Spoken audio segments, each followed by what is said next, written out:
Hello students, in today's lecture we'll be learning about Henry Fayol's 14 principles of management. So the first principle is division of work. Now division of work, the name itself signifies that it means dividing the whole work. Okay, now how you are going to divide the whole work into small pieces in such a way that an individual has to perform only a small piece of work. That means only a small portion of work an individual is supposed to perform. Okay, as an individual does a particular work, piece of work, he becomes an expert in that work. Means whenever a small piece of work is assigned to an individual employee, whenever he performs that work again and again, the same kind of work, what happens? He becomes an expert in that work, because it is said that practice makes man perfect. Okay, now because of this perfection, it leads to specialization. That means he becomes expert in doing that work. Okay, this is called as specialization, and this is expected in a business organization. Okay, now this principle is applicable to both technical process of manufacturing and managerial work also, because one person cannot perform all the work or all the managerial functions all alone. It is not a one man show. Management is not a one man show, and therefore you require to divide the whole work and create specialization in your organization. Okay, so division of work means, I'll explain it in Marathi, that when जेव्हा सगळं खूप काम आहे, त्या कामाची वाटणी किंवा विभागणी अशा प्रकारे करायची की एका व्यक्तीला त्या कामाचा थोडाच भाग आला पाहिजे काम करण्यासाठी, आणि त्या थोड्याच भाग मिळाल्यामुळं त्या थोड्या भागावर तो कामावर जास्त प्रकारे चांगलं कॉन्सन्ट्रेट करून तेच काम तो सारखं सारखं करत राहिला तर काय होईल, तो त्याच्यामध्ये एक्सपर्ट बनेल. ओके, सो त्याला आपण स्पेशलायझेशन म्हणतो, आणि हे एक्सपेक्टेड आहे मॅनेजमेंटमध्ये. स्पेशलायझेशन जर मिळवायचं असेल तर तुम्ही लोकांना कामाची विभागणी करून द्या, आणि ते जे काम तुम्ही त्यांना देता त्याच्यावर त्यांना फोकस करू देत, and they should do it with lot of dedication and devotion. मनापासून तेवढंच काम जर तुम्ही केलं, म्हणजे आपण म्हणतो ना, एक ना धड बाराबर चिंध्या. जर एखाद्या व्यक्तीला तुम्ही हे पण कर ते पण कर सगळीच कामं जर तुम्ही देत बसलात, तर तो कुठल्या एका गोष्टीमध्ये एक्सपर्ट होणारच नाही. Isn't it? Instead of that तुम्ही ते कामाची वाटणी करून त्याला एक काम द्या. 10पैकी 10 काम आहेत सपोज, त्या 10पैकी एक काम त्याला करू द्या. ते काम सारखं सारखं करून करून तो त्याच्यामध्ये एक्सपर्ट बनेल. म्हणजे instead of asking an employee or an individual to perform all sorts of work, all kinds of work, he will not become an expertise in none of the 10 of the tasks which you are trying to assign him, isn't it? So if you want expertise, if you want specialization in organization, what you has to do is you will have to divide the work. And how you are going to divide? You have to divide it in such a way that each individual is supposed to do only a small piece of work.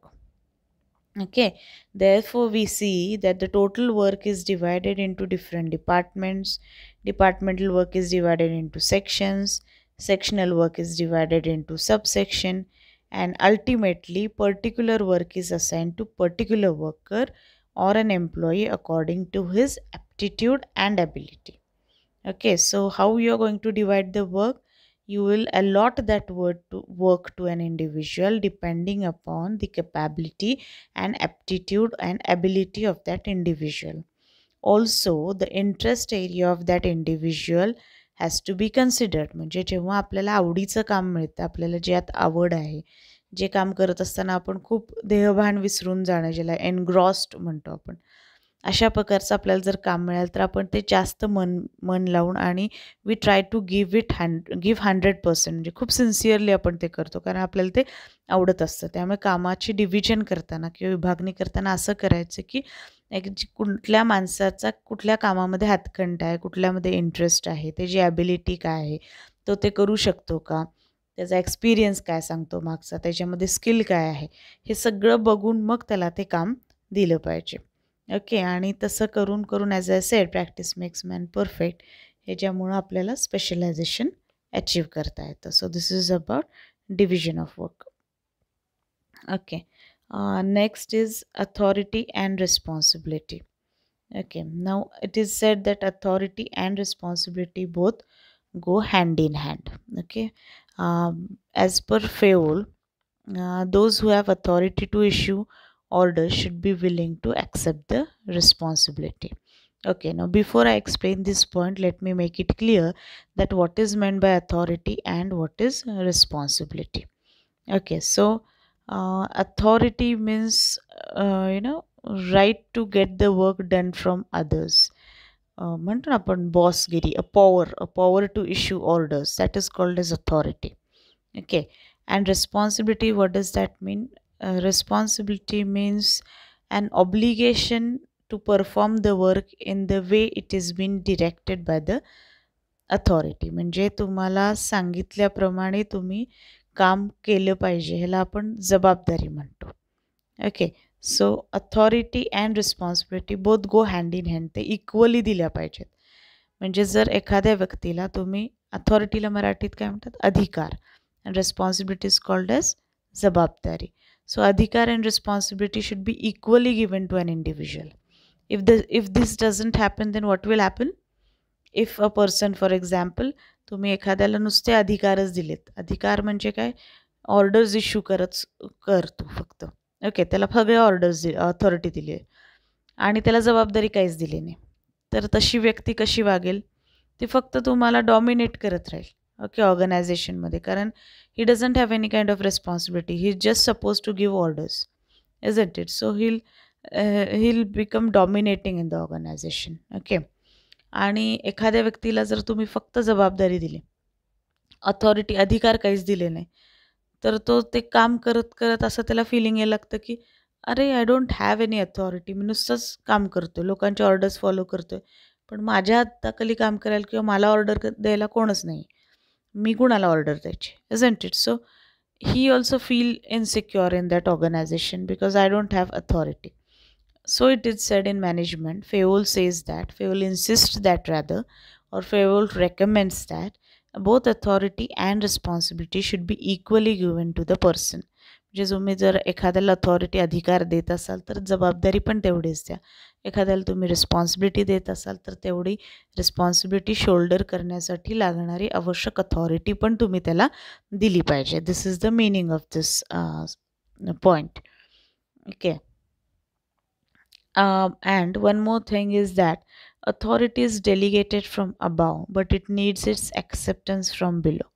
Okay, वर्ण जरी अधिकार दिले असले तरी सुद्धा तुमच्या हाताखालची लोक तुम्हाला अधिकारी मानतात का ह्याच्यावर, किंवा तुम्हाला ॲक्सेप्ट करतात का अधिकारी म्हणून, आणि तुमच्या ऑर्डर्स किती फॉलो करतात ह्याच्यावर ते अवलंबून असतं. जरी तुम्हाला अथॉरिटी दिली असली तरी it requires acceptance from below, that is from your subordinates. Okay, that is also equally important. Okay, now the third principle is discipline. Now what is discipline? First we will see the definition of discipline. Discipline means willing obedience towards the authority without any kind of hesitation. Means what? अथॉरिटीच्या बाबतीत तुम्ही दाखवलेली नम्रता, कोणताही संकोच न करता दाखवलेली नम्रता, ह्याला आपण काय म्हणतो, डिसिप्लिन. ओके, आता ही डिसिप्लिन कशी असली पाहिजे? It should be maintained spontaneously. स्वतःहून एम्प्लॉईजने डिसिप्लिन फॉलो केली पाहिजे ऑर्गनायझेशनमध्ये. ओके, आणि ती कुठल्याही कायद्याच्या अंतर्गत किंवा कुणीतरी तुम्हाला फोर्स केलं म्हणून करू नये, ती आतूनच असली पाहिजे. म्हणजे a person has to be a self discipline person. Okay, and everybody, all the subordinates at all the levels of management should obey the orders of their superiors and follow the rules and regulations which are framed in the organizations willingly. जे मनापासून, स्वतःहून, जबरदस्तीने तुम्हाला discipline आणता येत नाही, ती आतून असली पाहिजे, ती आली पाहिजे स्पॉन्टॅनियसली.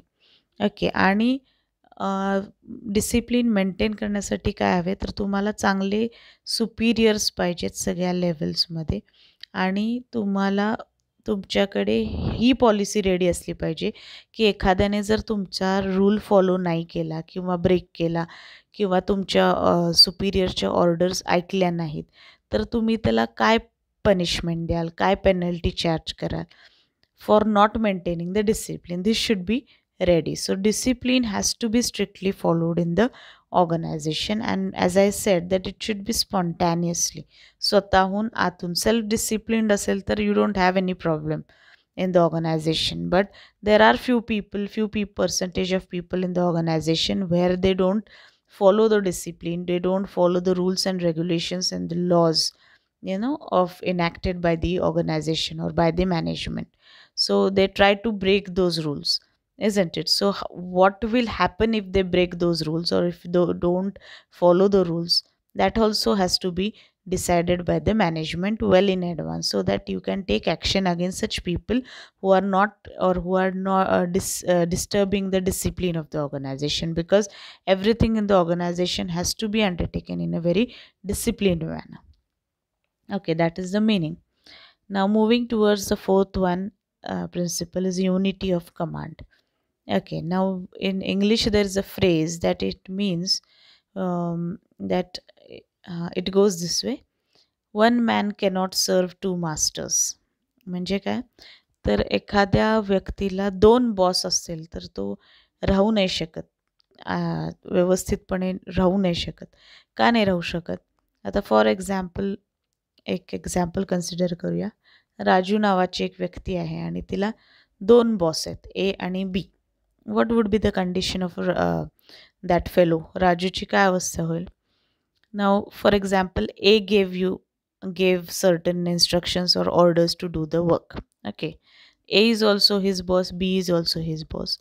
Both simultaneously and again these both of the bosses are going to give certain instructions and orders to that particular person named Raju, isn't it? Now what would be the state of mind of Raju? He will be in a confused state of mind as to whose orders are to be followed, because both of them, A and B, are his bosses. Whose orders are to be followed? For example, he followed A's orders, then what will happen? B will not feel good, isn't it? He will misunderstand you, he will get angry on you, and he will ask you to obey his orders. Vice versa, on the other hand, if Raju follows the orders given by B boss, then A boss would be again angry with you, isn't it? So you can't satisfy both the bosses, and therefore it is said that if you want to avoid such kind of situation, confusing kind of mentality among the employees, then you should strictly follow unity of command. Now what is unity of command? Unity of command means at one time one individual should get orders only from one superior. Superior means your boss. Okay, now what will happen because of this?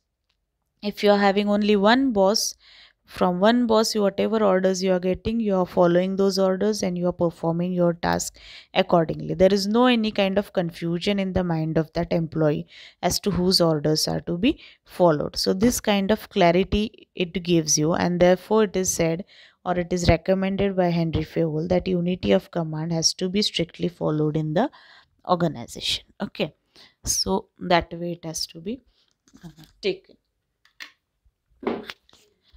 Then the next principle is unity of direction.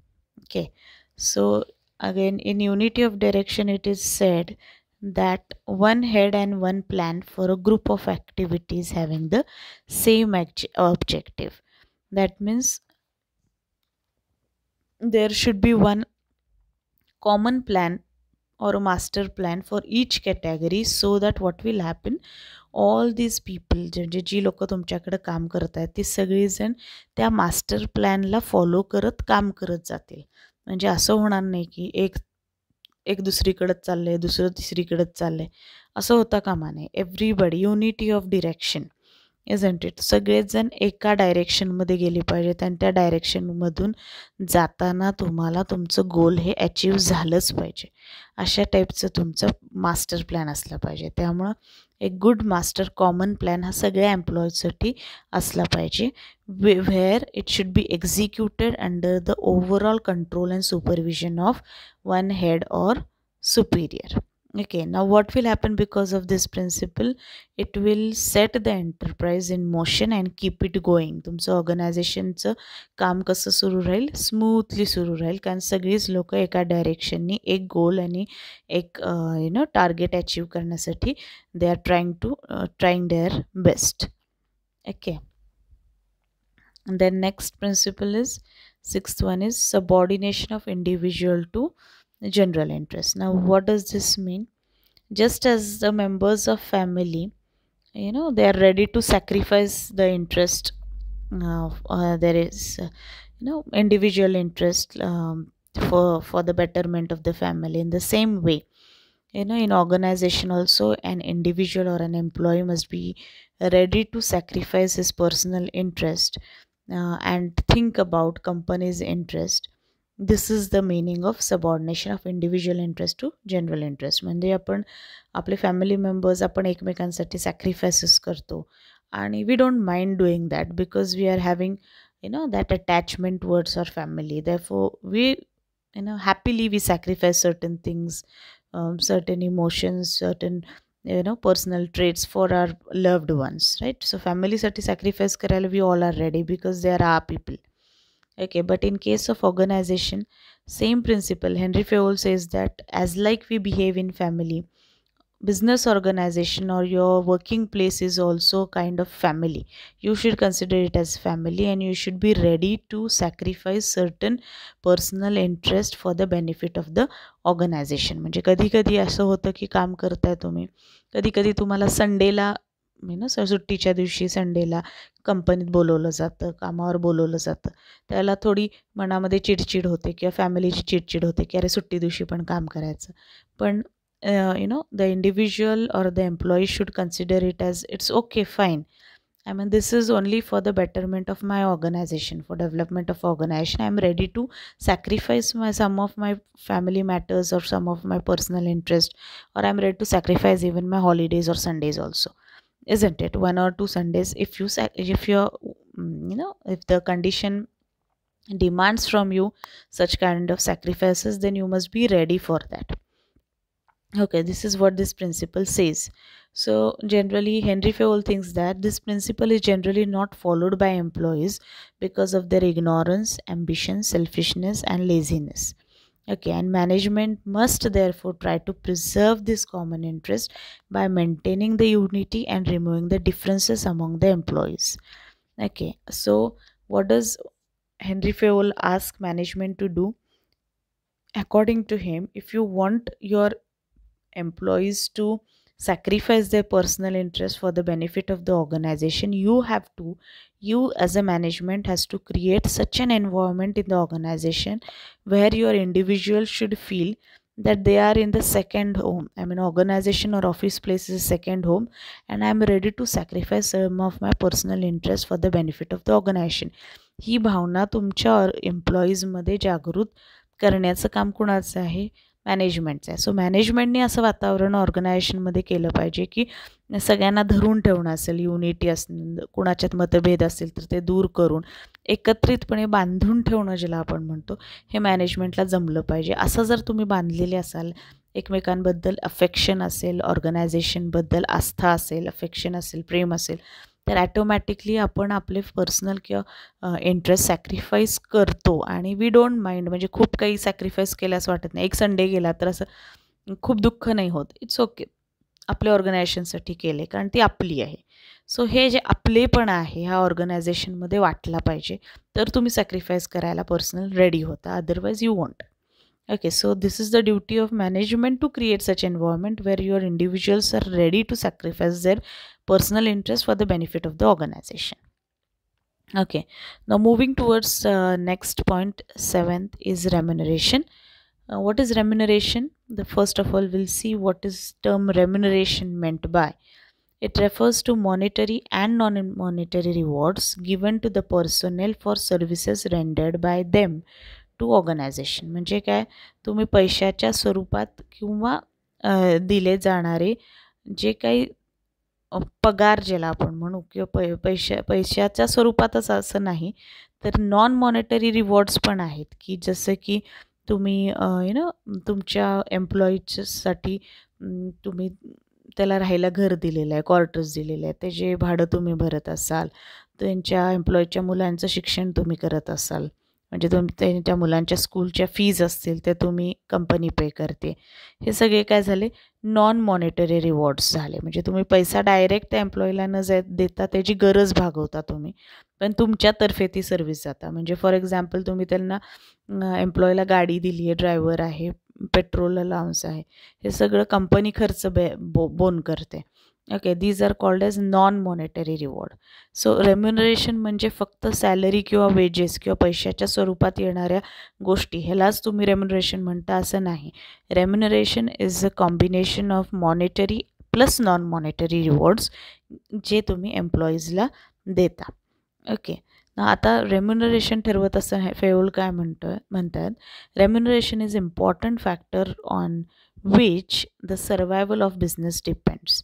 Definitely, म्हणजे आपण कुठलाही, आता suppose आपल्या friend सर्कलमध्ये, फॅमिलीमध्ये कोणाला जर नोकरी लागली तर पहिला क्वेश्चन सोसायटी काय विचारते, किती स्केल आहे, किती पगार आहे, किती पॅकेज आहे, इजंट इट. सो पहिला पगाराबद्दलच people are very curious to know, आणि त्याच्यावरूनच आपण अंदाज बांधतो की नोकरी चांगली आहे का नाही आहे, isn't it. So remuneration scheme जी असते किंवा एखाद्या व्यक्तीचं रेम्युनरेशन ठरवायचं कसं, तर त्याच्यासाठी अशा प्रकारे एखाद्या व्यक्तीची सॅलरी ठरवली पाहिजे की जी त्या कंपनीला पण परवडली पाहिजे सॅलरी द्यायला, आणि त्या एम्प्लॉईलासुद्धा ती सॅलरी जगण्यासाठी, सर्वाईव्ह होण्यासाठी ती पुरेशी असली पाहिजे.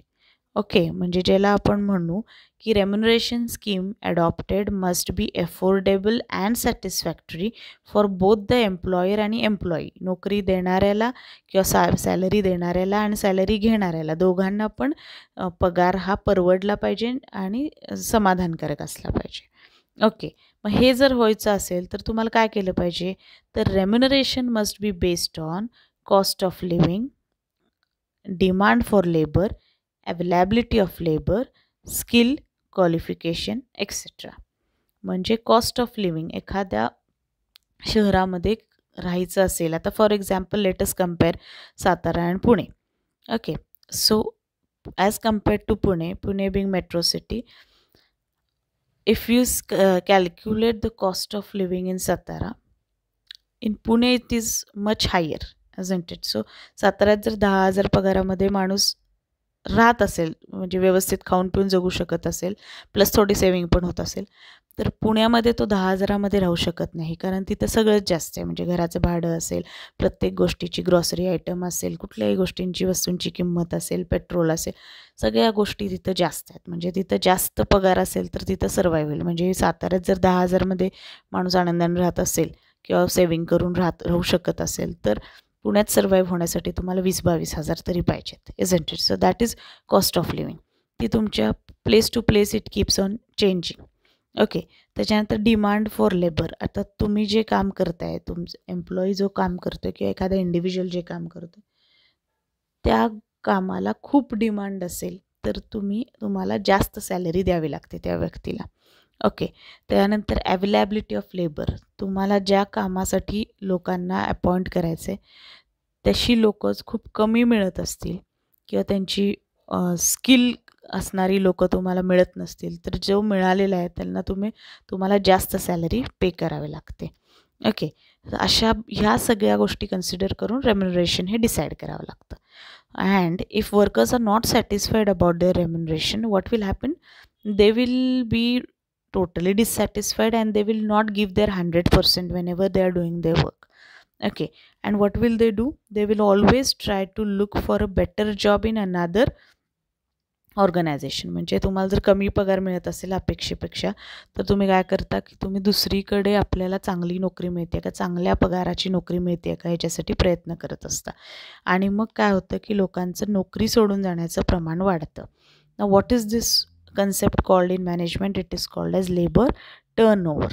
हा लेबर टर्नओव्हर जर वाढला तर काय होतं, तुमच्यातली लोकं सारखीच नोकरी सोडून जर जायला लागली तर तुमची इमेज मार्केटमध्ये खराब होते की people are I mean the labor turnover is increasing in this organization or has increased in this organization. Okay. आणि जर तुम्ही रेम्युनरेशन चांगलं देत असाल, फेअर ज्याला आपण म्हणू, तर what will happen, it will motivate the workers and satisfy them and it will act as an asset of the business. म्हणजे जर तुम्ही एखाद्याला अपेक्षेप्रमाणे, म्हणजे एखाद्याला 20,000ची अपेक्षा असेल आणि तुम्ही त्याला 20,000 पगार देत असाल तर तो खूप खुश होऊन आनंदाने काम करतो, कारण त्याला एक मोटिवेशन मिळतं, मला जेवढं हवं होतं तेवढं मिळाले. आणि मग satisfied employee always act as an asset of the business. Okay. आणि त्यामुळं काय होतं की तो मेंटली सॅटिस्फाय असतो.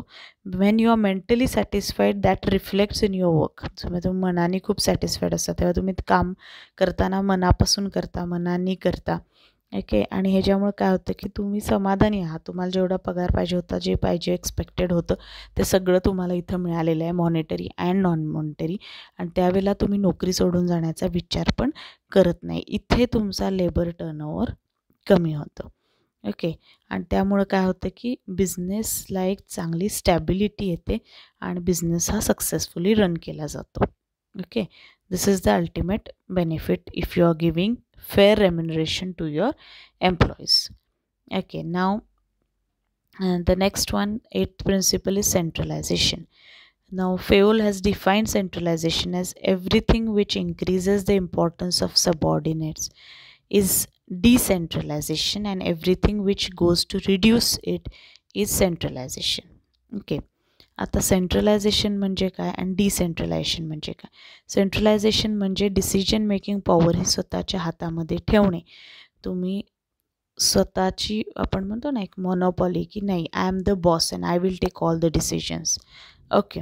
आणि डिसेंट्रलायझेशन म्हणजे काय, तर when you delegate your authority of decision making to your subordinates.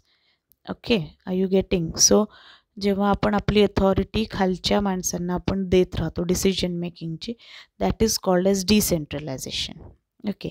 आता एखादी ऑर्गनायझेशननी सेंट्रलायझेड ऑर्गनायझेशन पाहिजे का डिसेंट्रलाइज पाहिजे, हे कशावर अवलंबून असतं, तर तुमचं बिझनेस केवढा मोठा आहे, टाईप्स ऑफ ॲक्टिव्हिटीज किती आहेत, स्कोप काय आहे बिझनेसचा, आणि तुम्ही अपॉइंट केलेली लोकं कशी आहेत. म्हणजे तुमच्या खालची लोकं, हाताखालची लोकं जर खूप सिन्सिअर, हार्डवर्किंग आणि खूप ट्रस्टवर्दी असतील, ऑनेस्ट असतील, लॉयल असतील, तर तुम्ही you can go for decentralisation. म्हणजे तुम्ही बिनधास्त त्यांच्यावर जबाबदारी टाकून कुठेही जायचं असेल किंवा मेंटली तुम्ही चांगलं राहू शकता. जो मी त्यांच्यावर जबाबदारी टाकली तर आपल्याला एक विश्वास असतो की आपल्या हाताखालची माणसं चांगली आहेत, ते चांगलं काम करतील. ओके. सो मॅनेजमेंटने डिसाईड करायचं असतं की आपण आपलं मॅनेजरियल अथॉरिटी ही कॉन्सन्ट्रेट करायची का स्कॅटर करायची, म्हणजे आपल्या हातात ठेवायची आहे का खालच्यांपर्यंत ती द्यायची. आता if your business is on large scale, खूप मोठ्या प्रमाणावर मोठा बिझनेस तुमचा असेल तर तुम्हाला सेंट्रलायझेशन शक्य होत नाही. I am repeatedly saying, management is not a one man show. एक माणूस अख्खा बिझनेस सांभाळणं शक्य नसतं, त्याला डेलिगेट करावंच लागतं. त्यामुळे नेचर ऑफ बिझनेस जर खूप मोठा असेल तर you have to go compulsory for decentralization. आणि बिझनेस छोटा असेल आणि तुमच्या आवाक्यातला असेल आणि तुम्ही करू शकत असाल एकटं, तर छोट्या बिझनेसला centralisation is suitable. Okay, so today we saw all the 8 principles. Okay, now in next lecture we'll see the remaining principles. Okay, so we'll stop here. Thank you.